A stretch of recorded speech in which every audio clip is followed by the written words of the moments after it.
And he was in the OSS. He was in the Office of Strategic Services, and he came back a year and a half later, a couple of years later, and everything was okay. Wow. I didn't, I don't know why that would bother people read a lot people. into that, but it seemed, well, it's what it was. It has nothing to do with mistrust of authority when you get a little bit older, huh? Santa Claus, when I found out there was no Santa Claus. That was big. Oh, you didn't? Oh, I hate Nobody to have told you. Well, if anyone's going to break it to me, it's going to be you. I love that. Who told you that your dad was dead? Well, it was sort of notified to the family. My mother was in on it, but everyone else was sort of... My father had gone to Springfield for basic training. He was in the OSS, Office of Strategic Services, China, Burma, India. He took the surrender of... he was one of 40 guys that took the surrender from the Japanese in Beijing.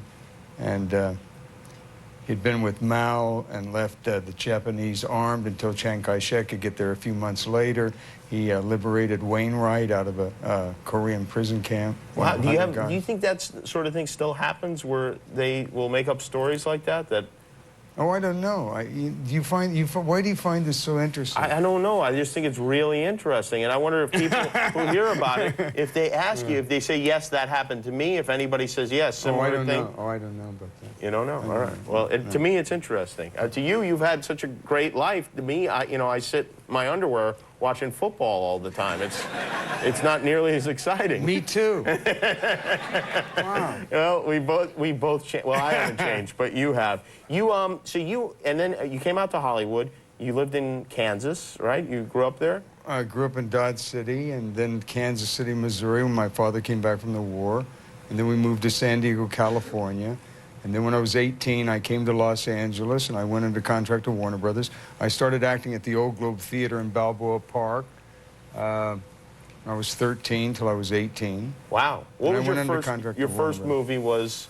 I Died 1,000 Times with Shelley Winters and Jack Palance. It was a remake of The High Sierras that Humphrey Bogart had made.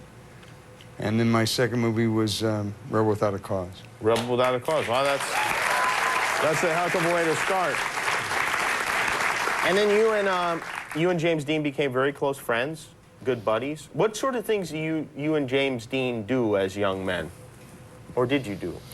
Well, I mean, I was with him the last year of his life, unfortunately. So we made 2 films together. We made Rebel Without a Cause, and then we made Giant. Mm-hmm. We were on Giant for about 4.5 months. We were on Rebel for 2.5. So we worked. I mean, you just worked? Basically, in Texas, shot a few rabbits and whatever. Now you just had a 69th birthday? Did, yeah. Did you have a big party or anything? Or?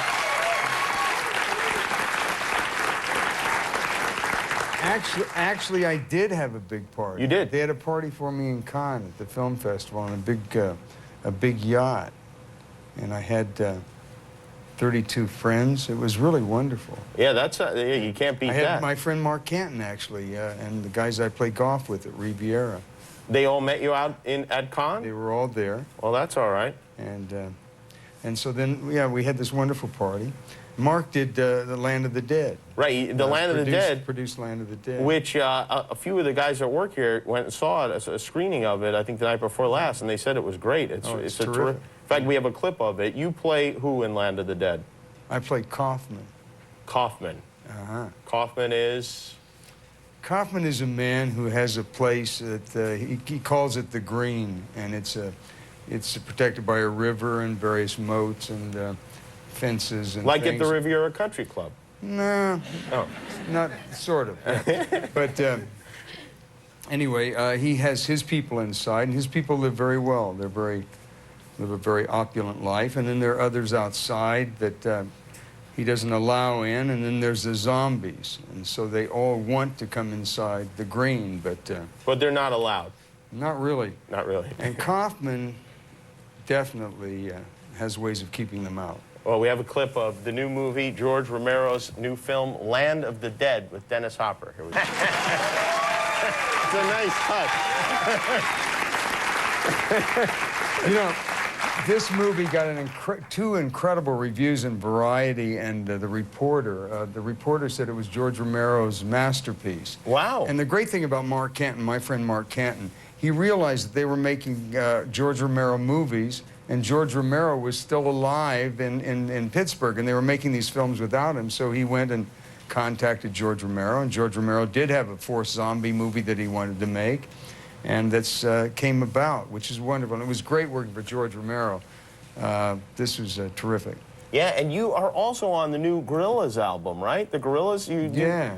What do you do on that? Are you singing? Thank God, no. No? No. I do a little narration. A little narration, speaking over the song. Mm-hmm. And the song, I heard the song, and it's they mention like Land of the Dead in the song. Do they really? Yeah. Are you sure of that? No, I'm not. No, but it seemed like it. I'm yeah. pretty sure of it.